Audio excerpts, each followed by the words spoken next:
So another day, we missed the end of last night's work because I don't know, the GoPro just cut out. There was power, there was storage, I don't know why I cut out. But anyway, we took a lot of the wood from the shed I was taking down over there. Managed to set up a nice little workbench here for myself and a home for my vice. There's another few bits I will do to it, but it's grand for the time being. I'm going to pause that at the moment, and I am going to... The weather is a bit overcast. It's windy. There's going to be a chance of a bit of rain, so that's a good time actually to work on the roof. So I'll take the roof off the back kitchen. There's a bit of asbestos in it, so I'll suit up in my P3 safety gear and I'll take you with me and show you how simple it can be to do these jobs. I think they're very brittle and they're well nailed in, so there will be some breakages, so the safety gear is very important. Alright, time to suit up. See you in a bit. Okay, so doing a bit of editing this morning, and now is the perfect time to work on some asbestos removal. It's gone overcast here. There's the tiniest little dribbles of rain and it's quite windy, so if you're taking off asbestos tiles or sheeting, now is a pretty good time to do it. Asbestos was used in, I suppose, from about the 70s to 90s, early 2000s maybe, and it was a cheap product. It was put on the roofs of a lot of farmhouses and cottages, and the corrugated asbestos was put on the roofs of a lot of sheds. You're probably going to see it if you renovate an old property. Here's a little bit of the asbestos corrugation. You can see the asbestos fibers just at the side. Generally they're no problem unless they're broke.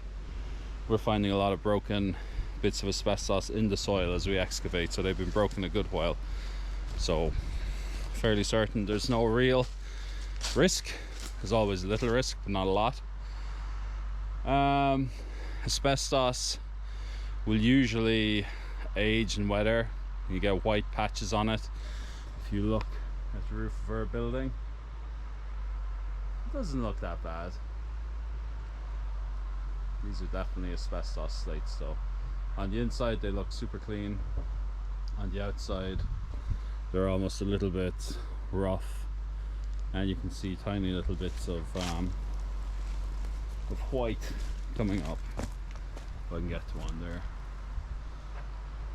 That's generally a sign of asbestos. If it's outside, if it's windy, there's not a huge risk, to be honest with you, unless you're right up next to it. You could just break one in half or grind it ever so slightly on the corner just to see, does it have these fibers in it, and more than likely it will be. And if you see these really sharp tiny fibers, that's asbestos. Asbestos is a product, it's a natural product, comes from stone, and it's absolutely fine in the water ways. So if you have dust from your slates and the rain blows it off, or sorry, the rain washes it off, it's fine. Asbestos is contained in most of the water that we drink, so there's no big deal really with that. So removing asbestos slates on a rainy day is a pretty good idea. And a day that it's windy, if there is any bit of dust, it'll probably be carried wind down, which is that way. So I'll work from here. Any dust will go that way. I have full P3 protection on, which I'll just use once. I will dispose of with the asbestos, or I'll burn later on. You need gloves to handle them, just to keep things all separate. I have these vulcanized gloves. They're fine really, as long as it protects your skin, which would be the inside part, and make sure you don't get cuts. I have a P3 respirator and my wife has a P3 respirator. You probably have seen her wearing it in the previous video when we were tackling the sheeting. These, however, I just have dozens of these. They're also P3, which is one of the highest filter ratings you can get, and I just use them for general dust, or you know, clearing out an attic and there might be mouse droppings or something up there, or bird droppings. So I'm going to use this P3 today. I'm feeling confident that I would prefer my respirator, but it's not the end of the world if I don't have it, because I am working outside. So a lot of the dust, if any, is going to go. So I think this will be more than enough for today. What else? Depending on who built them, you may find them really easy to remove or difficult to remove. I'll get up there now and I'll show you. I have a Slater's rip, and that should be fine if the slates were put in, how would you say, by someone that does this all the time. Somebody that doesn't do this all the time, they're liable to use whatever materials they had around. And in my case, they're kind of 2-inch galvanized nails, so they're well and truly hammered in through the batten. So I'd say for every 3 or 4 slates, for every 3 slates I remove, I'm probably breaking 1. Ideally, you'd want to get them all off without breaking them. We're taking it slow and we're testing how we go on the back kitchen, and hopefully I'll be a little bit better. I'm always improving as I do each slate, so I've never removed slates before, so this is a good learning curve. Hopefully by the time I get to the actual roof of the farmhouse, I'll be that bit better. Final thing I'll mention there is, whilst it's good for it to rain on the outside, you probably want to spray the inside. So you can see here we have a liner. It's extremely brittle, so I will just pull that liner down and I will spray all the slates on the inside just to capture any dust as it cracks. Yeah, I'll show you a little bit more once I get the liner off. Maybe you can see up there the nails are well and truly through the batten, so they are difficult to take out. So yeah, so let me suit up, let me get off some of this liner, spray the inside, spray the outside. I'll go back up the chimney. If you can start at the top, it'll be much easier to take the slates off as you go down, because you can see all of the nails. If you start at the bottom, you're going to be fighting every nail that's sitting on top, or every slate that's sitting on top. So yeah, let me suit up and I'll show you in a minute. Okay, in terms of video, I'll do as little in here as possible. This is probably the most high risk environment because it's indoors and the dust is just all over the ground. If you have this slate off, you're fine. If you have, and then you can just pull down the felt, but if the slate is still on top, you want to cut the felt very tenderly so it doesn't cut or dislodge the asbestos. And then you want to use something like this, which is a pressurized water canister, so as not to be too strong or damaging, not to be too weak. You want a bit of a mist, but enough to point, and we just cover the area like this.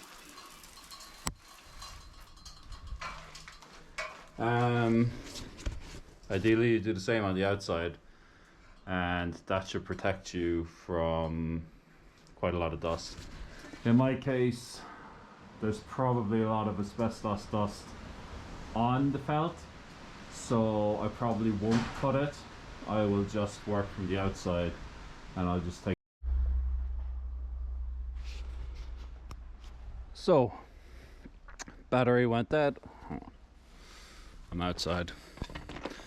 The battery went dead, but I'll give you a look at what we do. We take down the asbestos slates and we stack them up like this, ready to be bagged and stored in the back. They need to be double bagged We get the bags from Amazon, cheap enough, and you double bag them and you store them for when the retrieval company comes to pick it up.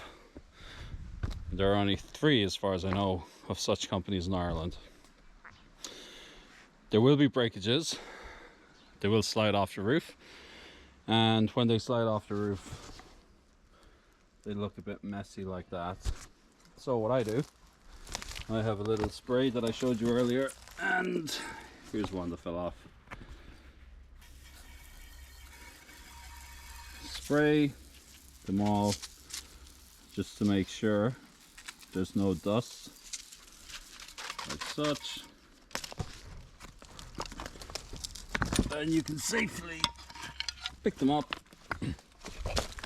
put them with the rest of your breakages, and before you move them again, I will give them a spray. So I will take them in batches in my wheelbarrow to where I'm packaging them, or actually I might wrap them here, that might be easier, and I will just spray them down before handling them again. Let me show you how I remove. I actually got the wrong mount, so I must hold this. Won't clasp on.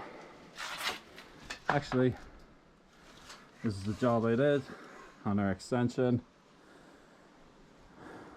It was patched up quite a lot with this rubber mastic tape or roll. The beams have quite a lot of woodworm in it, as you can see from all this stuff. They're cracked. Anyway, there was no way any of it could have been remedied. It was very badly rotted. But this is my Slater's rip. There's one hole, there's another nail there. I'll try to get out. So firstly, I'll see, can I just slide this in? Oh, this is hard to hold, but I think I'm going to be able to push it in. Yeah. If that wouldn't go in, I would take my hammer and just knock it in place. But it went in. Now what I found is if you're a bit aggressive with it, it'll come out easy. If you're gentle, you'll probably break it. So one really hard push upwards, like so. You might have heard that squeak. That squeak was it coming out from the wood. So one more. So it just pulled out. So now it's pulled out and pushed forward in one direction.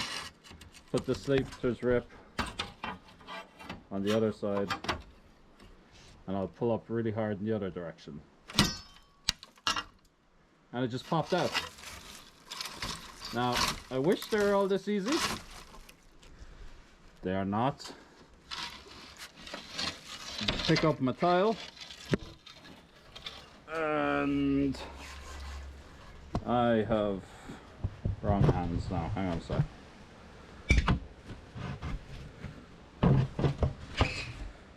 So I pick up my tile and I store them there until I have about 10 or 12, and then I'll take the batch down and put them outside. Every now and then I am spraying down. The weather is terrible, so we've had bits and pieces of rain, a little bit of mist, not very heavy, not as heavy as I hoped, but yeah, it's been a little bit slower in phases, but overall, for removing asbestos, it's always a bit of anxiety, but it's not going too bad. So I have to help out a neighbor with some bookcases in a half hour, so I'm going to try and see if I can finish all these off, because I kind of get rid of my protective gear at the end of every session, and I don't want to waste another suit, gloves and mask, so I'll try to do it now. I won't record, but I'll catch you guys later.